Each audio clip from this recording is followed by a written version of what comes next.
Don't miss out on this year's festive season offers from Royal Mabati on stone coated. You know, when I spoke on Sunday in Nyahururu, and by the way, I meant it, that I like the young people forward. You know, for a long time we didn't have young people in the public space, in the political space. You know, so I was very happy that you guys stepped forward to make your ideas known, and I like the fact that you were peaceful, and I like the fact that you were tribeless, and I said it, and I said I love to engage these young people who many of you qualify to be my sons and daughters. So, and I made a proposal that we're going to have a multi-sectoral youth-led group so that we pick people from different spaces, civil society, wherever. Now, you guys seem to have a different idea, and I don't mind. That is the beauty of, but you know, I needed to make, you know, a proposal. And then you interrogate it, you turn it upside down, you reject it, or just the same way you rejected the finance bill, and then we agree how to go forward. So, I am getting feedback from the proposal I made, and the strongest feedback that I'm getting is that maybe we should do this differently. Yeah, and I'm open. You know, if you want us to do it differently, if you think I should get one of you to host, you know, a session with the young people, mimi niko tayari.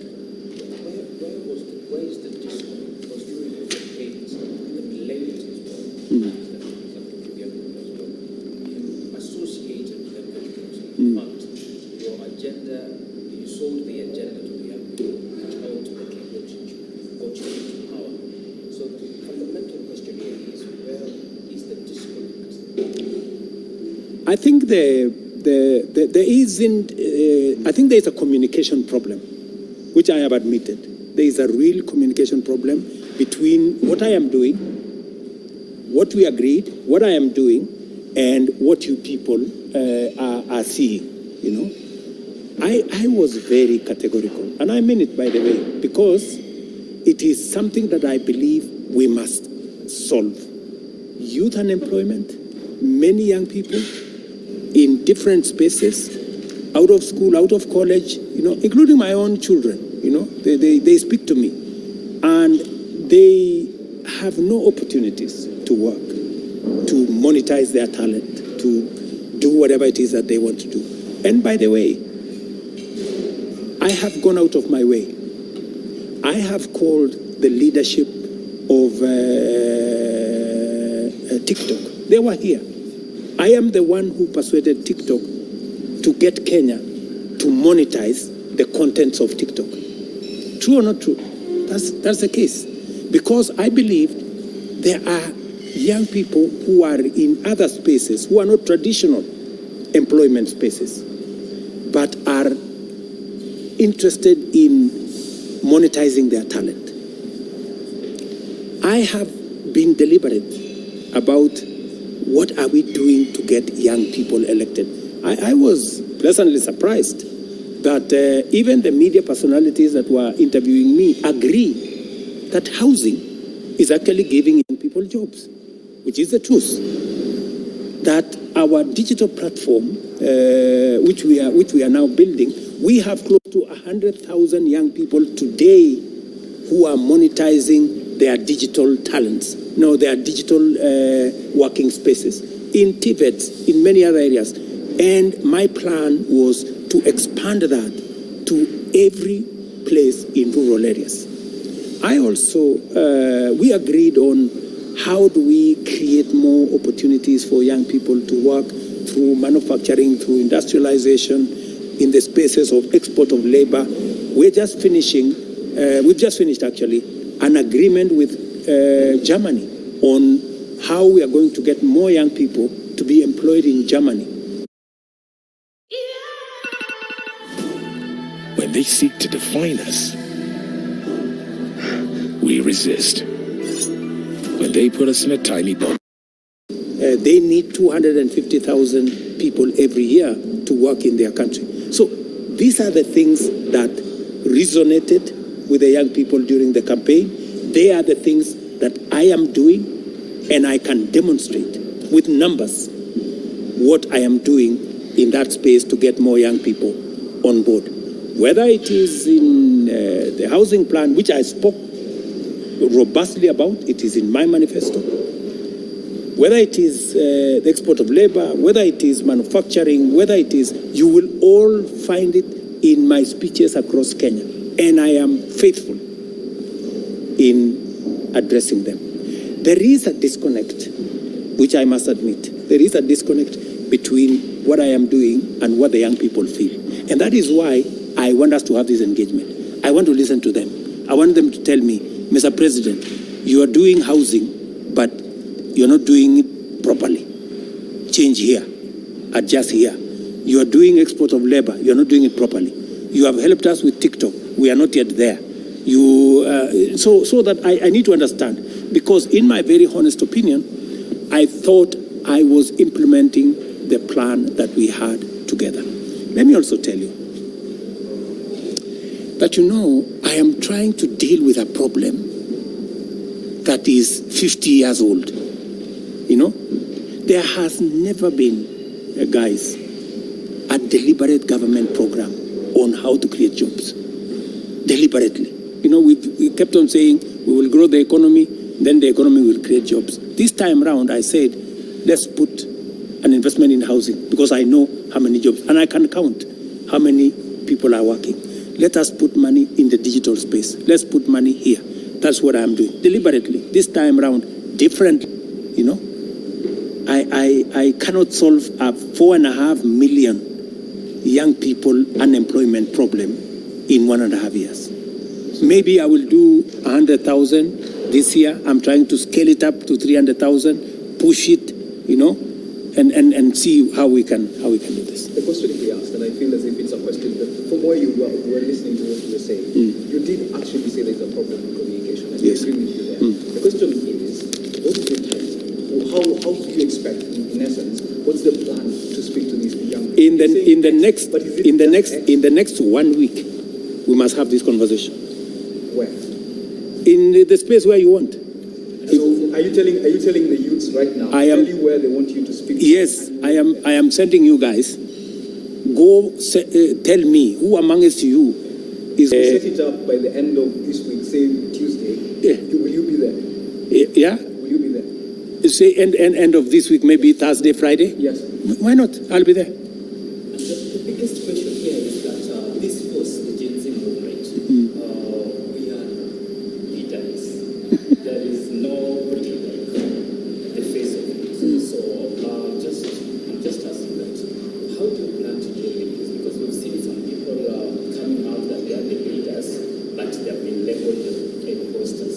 So I don't know if already you have identified how you're going to identify those who are going to represent the youth in that situation.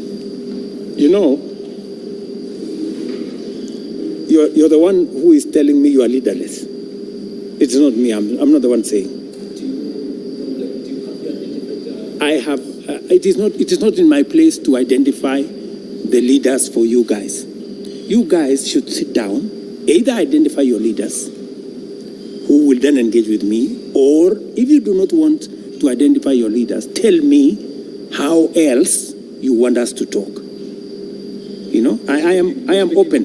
When I suggested the multi-sectoral thing and the multi-sectoral setup, I thought you were going to say, okay, we're going to organize ourselves. This is how we are going to participate. And by the way, the whole of that setup, I want it to be about young people.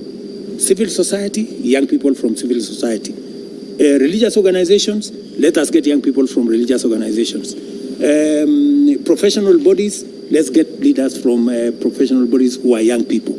I am not saying that religious leaders must be the traditional religious leaders. We have very many young people in churches. They should be able to step forward and come and engage with me on how to take this forward. If you guys are saying you do not want the traditional way things have been done, you want it to be youth-led, you want it to be youth-owned, you want it to be, I am open. If I put out a suggestion, you guys tell me, and then it becomes very, very difficult if I don't know who to deal with. At least I am here. But I don't know who now. Is it Ms. Kithinji here? Is it Wanjuguna here? Or who? Who do I deal with? So this is... So whether it is Thursday, Friday, Muki Pangana, Mimi Niko. So you've given us those two? Yes. So, Mr. President, basing on the recent protest, and especially after you publicly announced that you're not going to be signing the proposed financial bill, there was increase of... Hi, my name is Professor David Costa, and I'm here today to introduce the University of Cambria Online MBA. You can now study online and complete your MBA. The chance in Pluto must be calling for your resignation. Are you aware of this public sentiment? And if so, how do you plan to address that specific grievance by the Gen Z specifically? People are entitled to say whatever they want to say, This was about the finance bill, And we are a democracy. We are not a mob. We are a people. We are a democracy. There is how to engage. There is how, if you want to remove the president of Kenya from office, there is how you do it. Either you wait for an election or you do whatever the Constitution provides for. And I have no issue with anybody doing whatever it is that they want to do. But ultimately, we must solve the problem. The problem cannot be a person. Debt is not a person. Unemployment is not a person. All the challenges we have as a country cannot be sorted out. Let us not be simplistic to say, if you remove this person, the problems will end. I don't think that is where we want to go. We want to be honest with ourselves. How do we solve the problem? Let us not run away from the problems we have as a nation by rounding it up and saying, if we lynched this man and got rid of him, all our problems will end. They will not. We have seen countries that have done that. The countries have never become the same. So I think we just need to be rational. We need to be, to step back and say, okay, how do we solve the problems that affect our country? Mr. President, you mentioned that earlier on it was about the finance bill. Why do you feel these young people, even after you and deciding that you're not going to be signing this proposed bill, why do you feel they felt the need to call for your resignation? Maybe you should tell me, because you are among the young people. Maybe you should tell me. So what was this about? I think the issue that many people are having, especially the Gen Zs, is the issue of, besides now the approach of your administration of taxes, is the only issue of poor governance. And as much as yes, you're calling for a conversation with the young people, these young people, we the young people want to see our government act on some of the things that you really promised us. So besides the conversation that you have openly declared already and to Gen Zs, what are some of the actionable things that you will be doing as the head of the administration to convince these young people that you have our interest in mind? In matters like, I have a whole program about how I intend to deal with the challenges that affect young people. Let's put that aside. And nobody seems to have a quarrel with that. What the issues are is matters to do with governance, rule of law issues.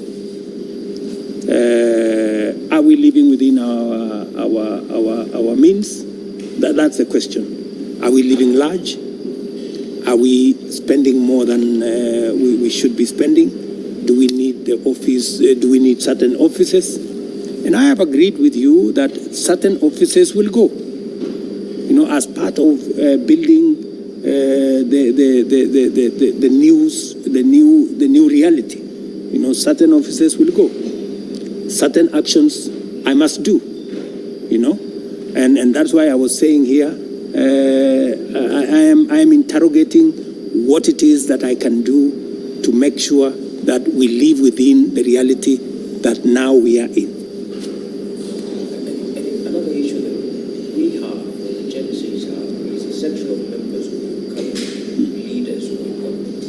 They are floating their opulence. I think that's one area, especially in social media. As the head of the government states, how do you intend to maneuver this whole scenario? And even before you respond to that, what's your general overview? What's your perception of some of these leaders floating their wealth and money and how expensive they're living lives? I have seen it, and it is a societal problem. Zwa na mwanamume aliyekuwa mumewe Peter Lemeyan by us. There is, you all admit, there is a lot of money spent in electing people. That's the real challenge. So people are not elected largely on account of what it is that they will do. People are elected because they are well resourced, you know. And unfortunately, this is the product we end up with, you know. This is the product we end up with. So this is something we must interrogate together. We must all agree, because we get the leaders we elect, right? So these are the people. I did not elect all these members of parliament or the other people. Maybe the ones I have appointed, those ones I can take account, you know, and deal with, and we should, because even in my own eyes, it is not right. People, you know, flaunting money, you know, people using the space in pulpits to, you know, prosecute politics. And all that is fine. And that is why I am very happy with this moment, that we are all of us going to face up to this reality and call ourselves to order and do that which we must do. And the conversation that was around here, I met some of the church leaders, I met even my own PG, and even them, they were saying, yes, let us abolish Harambes. Yes, let's do something about our situation. We must live within our means. So it is a very healthy conversation, and I am all in.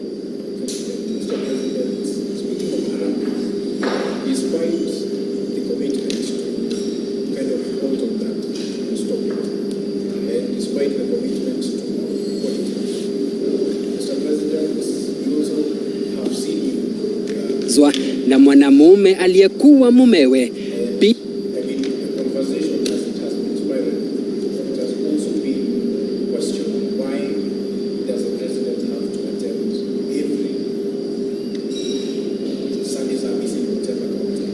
Hii Kibirigo yetu ni chafu, ni mahali ninauzia, uchafu imejaa, hata mboga nimeshindwa kuuza, hata watu hawasumami, wanapita wanaenda kwingine. Na hapa mboga, hii mboga ndio ninategemea, hii ndio tegemeo langu, sina njia nyingine, sina wala nyuma. Hapa ndio natoa pesa, ninafundishia watoto kwa shule.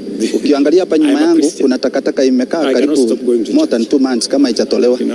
Of late kitambo ilikuwa inatolewa, lakini Tangu hii mwaka ianze kumekuwa na shida ya takataka. Ukienda most of the places kuna takataka. Ukienda huko chini ile njia kuelekea Rirumi kuna dumping site imetengenezwa huko. Mimi kama secretary have written a proposal kwenda kwa county to relocate this dumping site. My upbringing was such that church is a different place. It's a place where we worship God and we do the things that we do in church.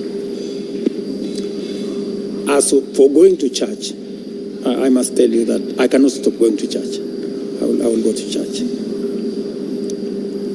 Maybe the thing we need to do is, and whenever I go to church, like for example today I was in Transmara, and I went to a local church, and the governor of that area came,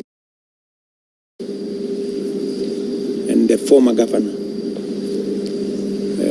The MP did not come. I think because they didn't know, because I just decided to drive to church, just like normal. It was not a fundraising. It was not, a big congregation. It was just a normal church service.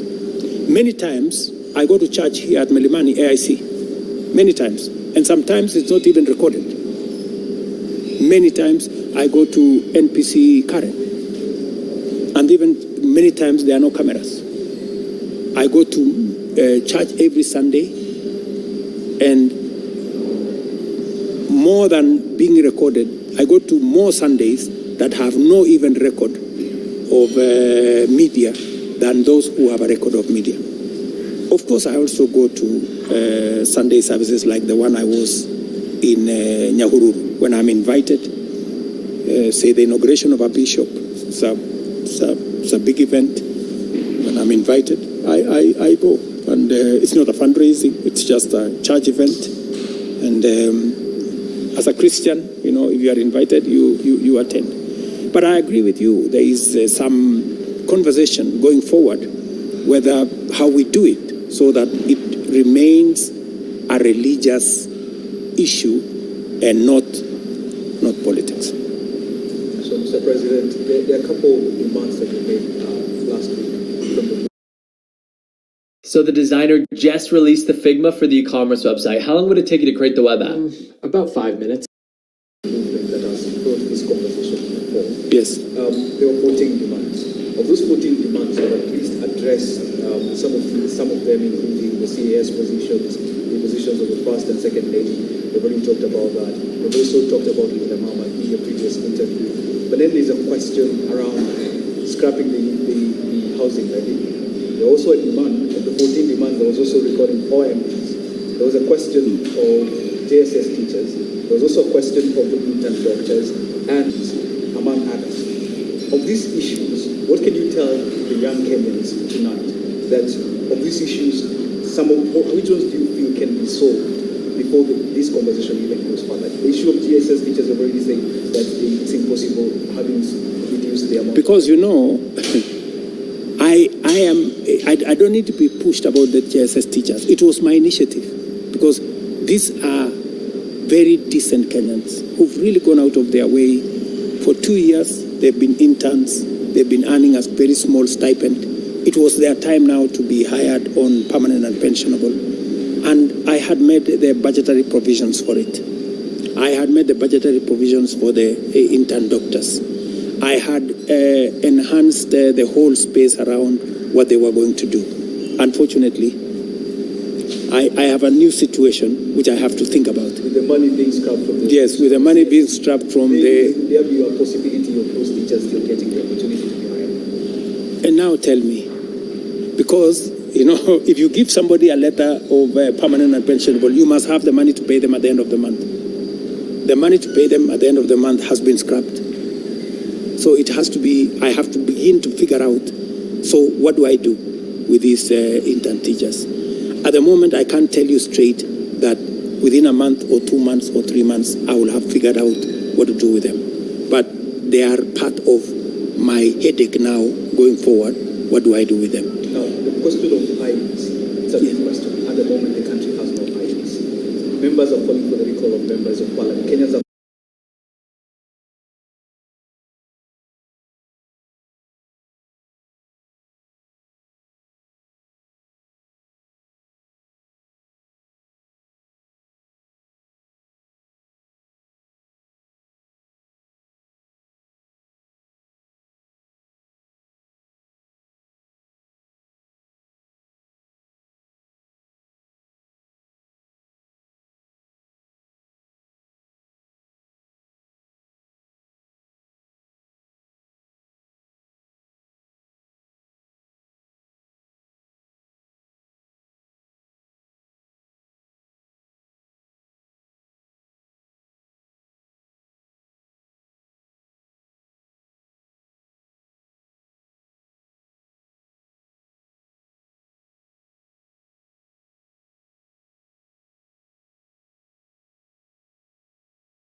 hiyo kutawezesha sehemu hiyo kuwa kivutio cha watalii na kuchangia kuongeza mapato ya pesa za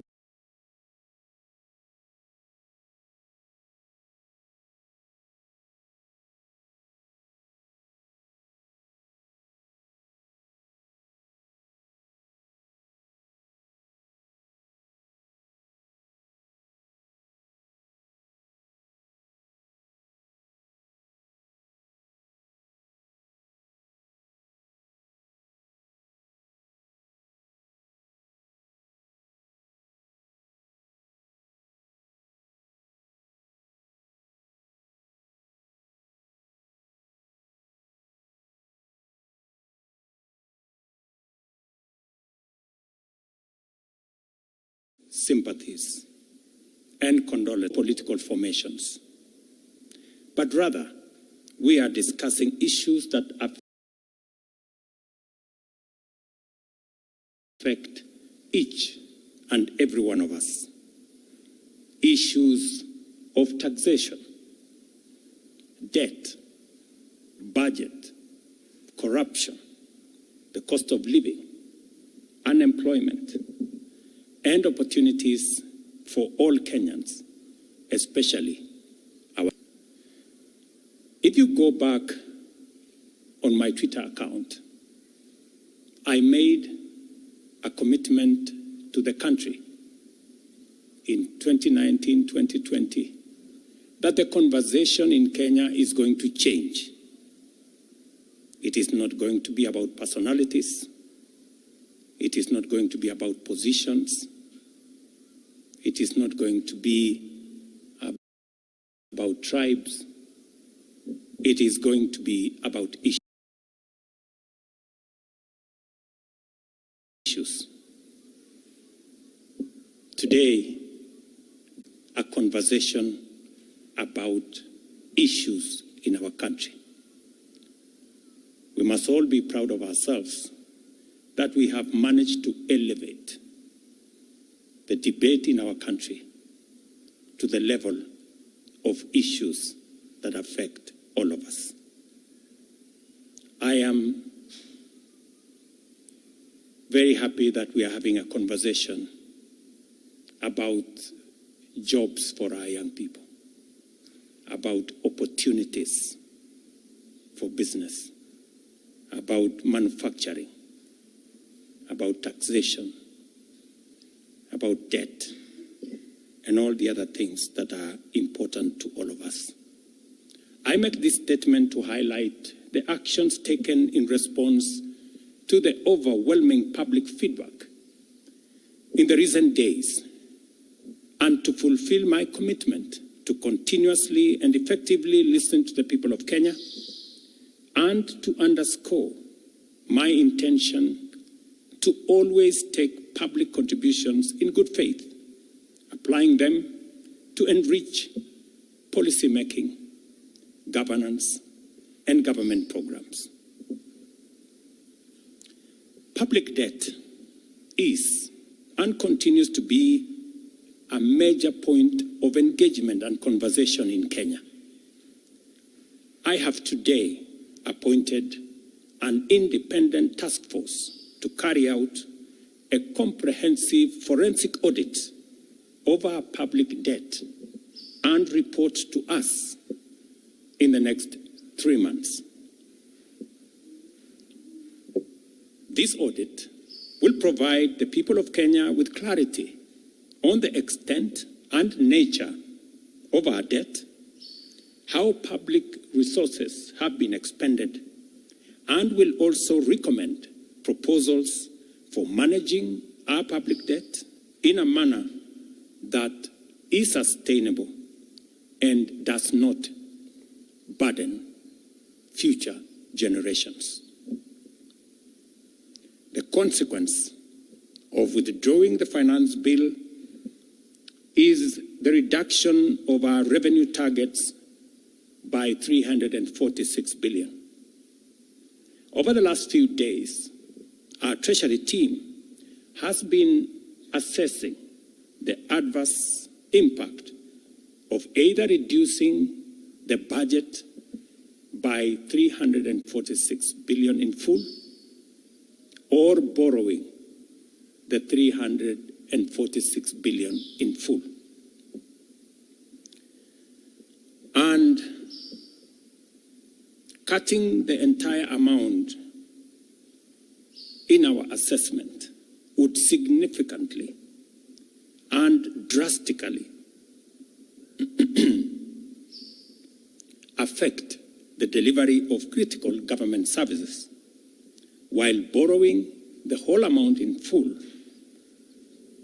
will occasion a fiscal deficit by a margin that would have significant repercussions on many sectors, including our exchange rates and interest rates.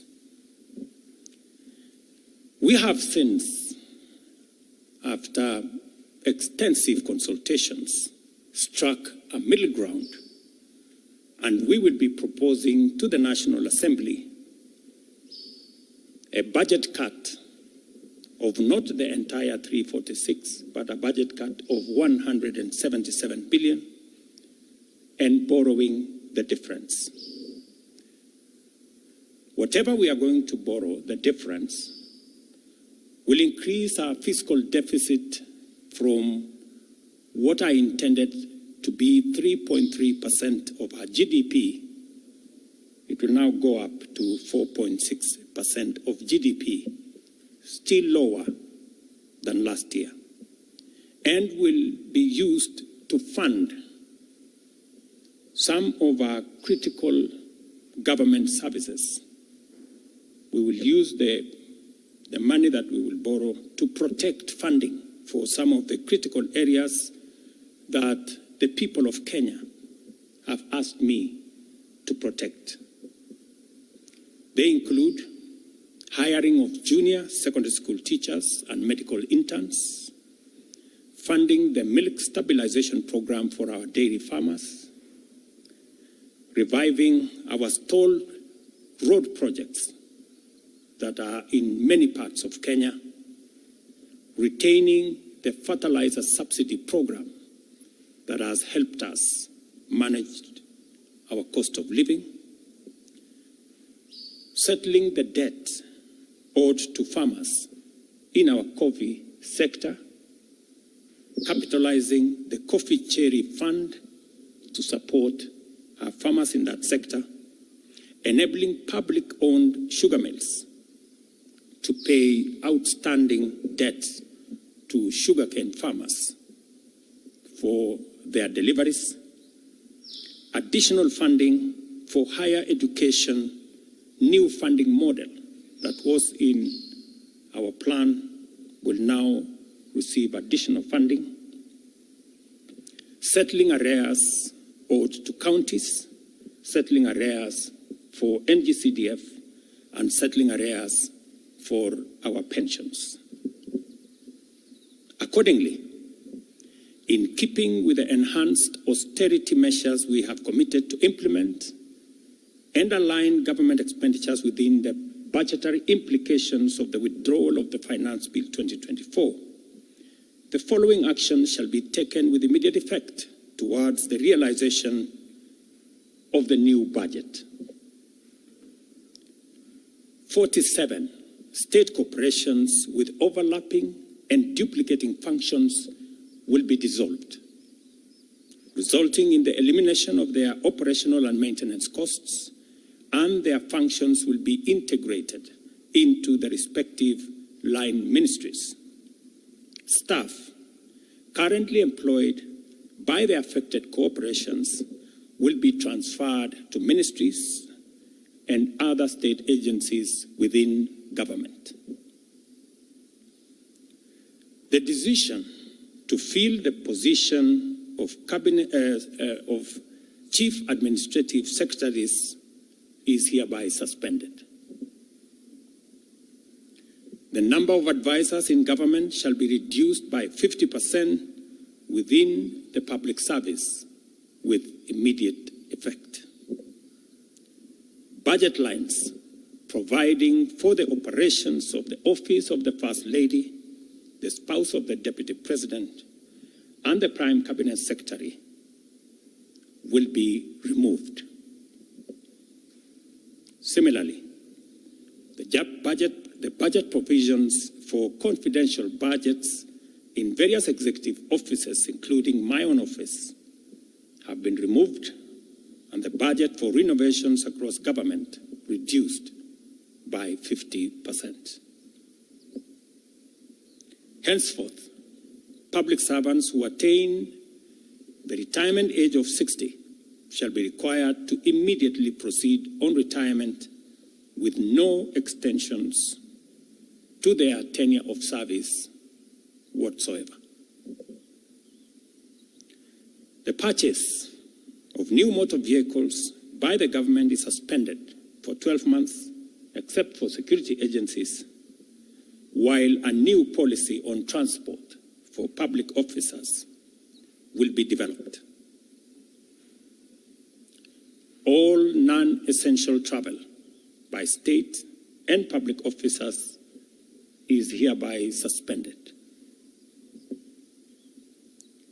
No state officer or public servant shall participate in public contributions or haram fees going forward. The Attorney General is hereby directed to prepare and submit legislation to this effect and develop a mechanism for structured and transparent contributions for public, charitable, and philanthropic purposes. These measures will be followed by changes in government that I will be making shortly. We are determined to carry out this and other interventions to improve the quality, efficiency, and transparency in serving the people of Kenya and ensure that citizens receive maximum value for their resources from a public sector that prioritizes their welfare. I believe these changes will set out our country on a trajectory towards economic transformation, enabling us to achieve the strategic objectives of the bottom-up economic transformation agenda and deliver our commitment to radically enhance opportunities for all Kenyans and transform our country. Thank you very much.